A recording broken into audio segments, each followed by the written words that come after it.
হাসপাতালের বিছানায় শুয়ে আছেন পরিমণি, হাতে ক্যানুলা ও স্যালাইনের টিউব। বিছানার ওপরেই বসে ছেলে পূর্ণ বসে আছেন পরীর পাশে। একটু পরপর ছেলের গায়ে হাত বুলিয়ে দিচ্ছিলেন পরিমণি।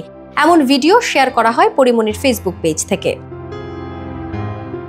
রাজধানীর উত্তরায় মাইলস্টোন স্কুল অ্যান্ড কলেজের মর্মান্তিক ঘটনায় সারা দেশে শোকের মাতম সৃষ্টি হয়েছে। অনেকেই কোমলমতি এই শিশুদের এমন মৃত্যুতে ট্রমাটাইজড হয়ে গেছেন, অসুস্থ হয়ে পড়েছেন। তাদেরই একজন চিত্রনায়িকা পরিমণি। উত্তরার বিমান দুর্ঘটনার পরে প্যানিক অ্যাটাকের শিকার হন তিনি।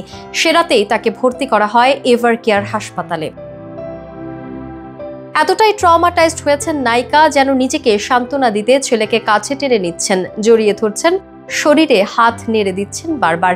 ভিডিওতে লিখেছেন, সবসময় কি সব ইমোশন কন্ট্রোল করা যায় না তো। এদিকে নেটিজেনরা যেমন মাইলস্টোনের দুর্ঘটনাটি নিয়ে মর্মাহত, তেমনি পরীর এই অসুস্থতা নিয়েও চিন্তিত। একজন লিখেছেন, বাবাটার জন্য হলেও সুস্থ থাকো আপু, ওর আর কে আছে তুমি ছাড়া। এর আগে পরী তার স্ট্যাটাসে লিখেছিলেন, আমার আগুনের একটা ট্রমা আছে ছোটবেলা থেকে, সেটা যে এখনো এত ভয়ঙ্কর ভাবে আছে তা বুঝতে পারি নাই। দুর্ঘটনায় ছোট ছোট বাচ্চাগুলোর পোড়া শরীরের ছবি আর ভিডিও দেখে আমার খুব খারাপভাবে প্যানিক অ্যাটাক হয়। রাতে হাসপাতালে ভর্তি হতে হয়, বুকের ভেতর ধরফর করে শুধু। আহারে, এই শোক ওই মায়েরা কিভাবে সহ্য করবে। রাজধানীর উত্তরায় মাইলস্টোন স্কুল অ্যান্ড কলেজ ক্যাম্পাসে বিমান বিধ্বস্তের ঘটনায় শোকে বিহ্বল গোটা দেশ। স্বাধীনতার পরে এমন মর্মান্তিক কোনো বিমান দুর্ঘটনার সাক্ষী হয়নি দেশের মানুষ। এখনো পর্যন্ত 31 জনের নিহত হওয়ার তথ্য নিশ্চিত হওয়া গেছে।